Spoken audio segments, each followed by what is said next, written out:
évaluation du processus yooyu ci ay points d'accord la xam nga ci wàllum caution bi xëy na ñëpp ci point d'accord la. maintenant yi nga xam ne dafa am ay points d'accord en fait c'est très politique.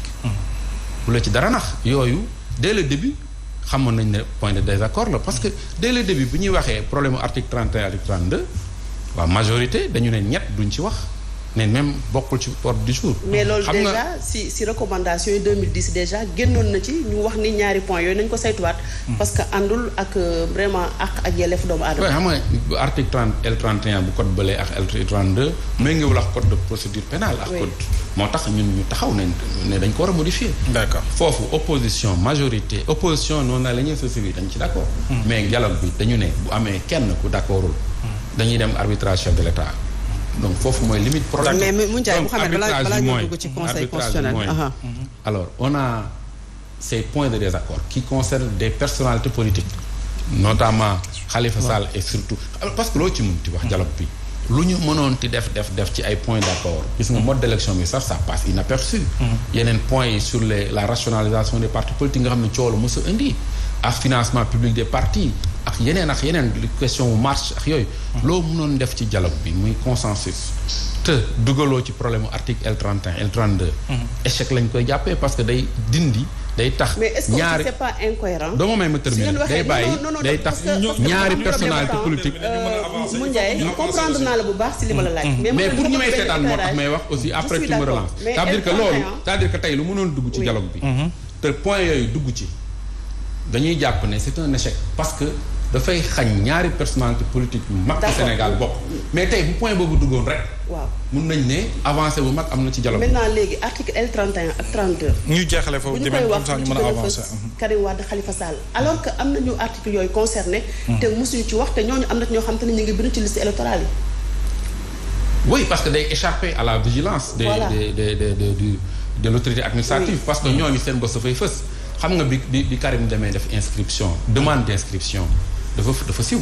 mais am na ñoo xam ne ñu bëri ñu ngi def demande d'inscription te du siw. parce que ñaar ñooñu du n'importe qui Sénégal. voilà alors donc ñaar ñooñu bu fekkee ne ñoo gën a important Sénégalais yi nga xam ne peut-être ñu dañu mel ni man siiwuñu kenn xamu leen ñu nekk situation boobu te waxaluñu leen. non du question ñu gën a important xëy na ñoom pourquoi yéen boo leen di wax doo leen wax tout le temps ci ay citoyens lambda seen suñuy débat. Pourquoi on parle plus de ces gens? Parce que ces gens-là, c'est des porteurs de voix. C'est des hommes politiques. mu am ñooñu ñu leen wóolu ay millions de personnes wóolu leen. kooku mënul yamaax nday di met wala man. tey ñu dindi ma ci fichier électoral wala ñu dindi la mënul yamaax ñu dindi ci Karim Wade wala ñu dindi ci Khalifa Sall. mais ñooñu déjà dañoo am mbooloo mu tapp ci ñoom. mbooloo moomu ñooy génne di wax non du fi am. c'est pas affaire wu ñooñu gën a nekk sénégalais wala gënuñu nekk sénégalais. alors Moundiaye pour que ñu ñëw peut-être ci sénégalais lambda yooyu nga jàpp et que ñu avancer aussi ñi nga xamante ne da nga ko tudd sànq yow jàppee woo ko ay anomalie mais les primo-votants quand même dañu am importance ci processus électoral bi. parce que bii mooy bu njëkk bu ñuy voté déjà wax nga le délai qui est court mais également amul précision ci bu ñu demee di déposer carte d'identité ñaara fan la war a def pour mën a génn ba ñu mën ci jot ba war a mën a dem ci commission yi te lu jëm ci révision des listes électorales war a démarrer le 31 juillet un samedi alors que pour mu génn journal officiel c'est le lundi yooyu noonu nga xam ne un décret attaquable nga xam ne tey bu fekkee ne ñi fare ci kujjeeg politique yi wala yéen société si wala keneen war na ko mën a songu tey naka la ñuy def ci date bi mu war a commencer ak date bi ñu koy génne journal officiel ak rëq-rëq yooyu qu'est-ce que vous proposez? man dama jàpp ne comme ni ma la ko waxee Sénégal bu nekk kenn warul violer droit wu mu mun a inscrire ci liste électorale yi.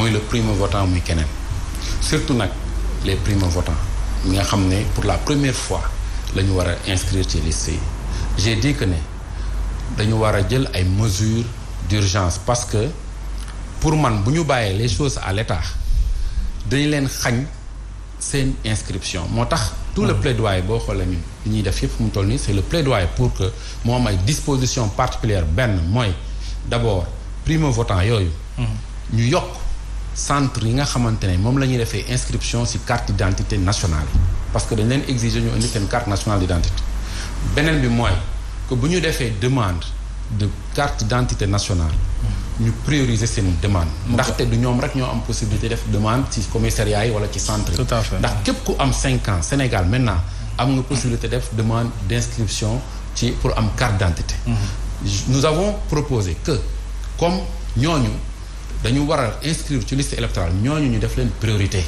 parce que dafa am délai bu ñu leen may pour ñu dem inscrire. parce que bu fekkee dañ leen bëgg a teg au même niveau que ñi am 5 ans ñi am 6 ans ñi am ba 17 ans. bu boobaa rush bi am ci commissariat yi dina tax ñoom ñi nga xamante ne leen exiger carte d'identité pour ñu dem inscrire.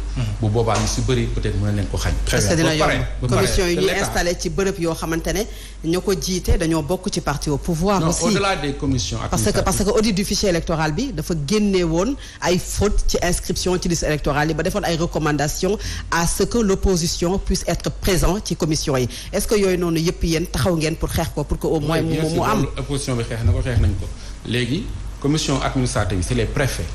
et les sous-préfets ñoo leen di mettre en place. bu ñu gisee ay préfets ak sous-préfets yoo xam ne ils sont partisans. mais ñu dénoncé ko c'est-à-dire que tey. dañoo far ba ñëpp xam ne parti bi la ñu far. xam nga au moins dans chaque commune dina am commission.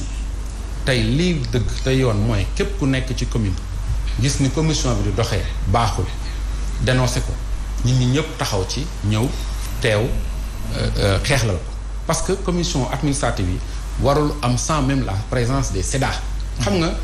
commission yi pour ñu valider benn inscription dafa am aussi organe de supervision muy la Sénat qui a ses démembrements au niveau des départements xam nga ku nekk bu defee rôle am même bu fekkee le préfet est partisan labaj waru fu mun a am donc Sénat à travers ces SEDA war na def rôle am parti politique yi également war nañ mën a dem taxaw superviser ko citoyen lambda war na dem observer fa parce que am na sañ-sañu dem xool ni muy doxee. tout à fait bu citoyen bi gisee ne. ni muy doxee yennoowul li charte yi teg mu dénoncé ko. ñëpp jug dem foofu. léegi ñan la koy dénoncé il faut que ñu avancer s'il vous plaît. mais Mohamed parce que loolu c'est important. la société civile bi nga xam ne c'est très important balaa ñoo dugg ci conseil constitutionnel c'est important. waaw dama bëgg a xam c'est-à-dire fu mu koy dénoncer parce que bu fekkee ne mu Ndiaye une société civile boo xamante ne qui semble être divisée parce que yaa ngi wax léegi ne am nañu proposer le report des élections locales. yow bu ñu la déggee mooy àndoo ci report des élections locales bi mais est-ce que cette société civile bi nga xamante ne dañoo bëgg ñu reporter élection duñu leen taxer une société civile partisane ñoo xamante ne quand même dañu ubbil brèche le pouvoir pour que ñu reporter élection bu ñu déggee maître El Hadji Diouf wax ne pouvoir bi parewul pour ñu amal élection fii ba 2020